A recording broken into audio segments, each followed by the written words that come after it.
C'est une filière SAPAT, donc ça veut dire service d'aide à la personne. Donc ça va toucher les personnes d'un certain âge, mais aussi les handicapés ou alors la petite enfance. C'est une filière qui va permettre donc d'accéder à des métiers en rapport avec ces trois catégories. Ça se passe plutôt bien. Ça fait, du coup, je suis en service à la personne et au territoire. J'ai fait mon choix à partir de la troisième. Et à partir de la seconde, j'ai approfondi plus le thème de la service à la personne, en fait.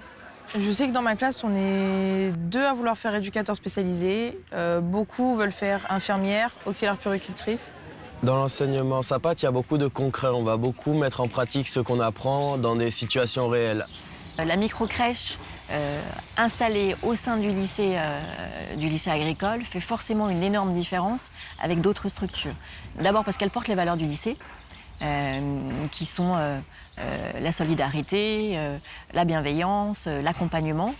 Ensuite parce que les élèves qui sont ici ont la chance de voir en vrai comment ça se passe. Et ça, c'est unique. Intégrer une structure comme ça, qui soit en même temps une structure de service pour les familles qui ont des besoins de mode d'accueil, et en même temps une structure pédagogique pour les élèves qui peuvent se rendre compte de la réalité du terrain, avec leur professeur qui fait le lien entre les deux. C'est une chance et un privilège énorme. J'aime beaucoup la petite enfance, et j'ai cherché sur Internet et tout les études à faire. J'ai vu qu'il y avait le lycée seconde SAPAT, et du coup je suis venue ici.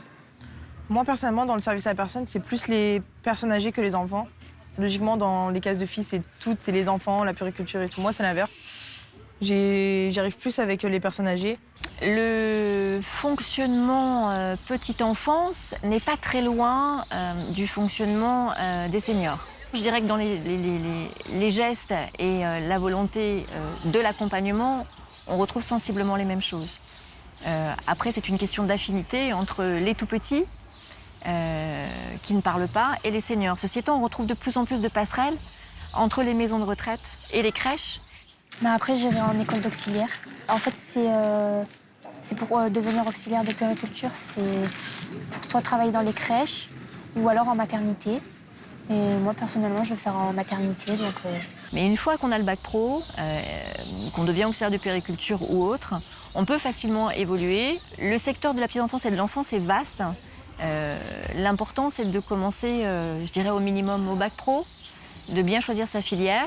Et puis ensuite, l'évolution se fait quand on grandit. Il faut avoir de la patience, il faut être à l'écoute de la personne, il faut être attentif aussi, il faut avoir confiance en soi. S'il a déjà une facilité au niveau social à parler avec les enfants, ou qu'il est bien avec les enfants ou les personnes âgées, s'investir dans cette filière pour pouvoir réussir plus tard et avoir son bac, comme nous, on va l'avoir. S'il aime bien les enfants ou être en relation avec des personnes, s'il arrive à parler bien aux gens, etc., il devrait essayer la SAPAT parce qu'on peut enfin mettre ce qu'on apprend en œuvre.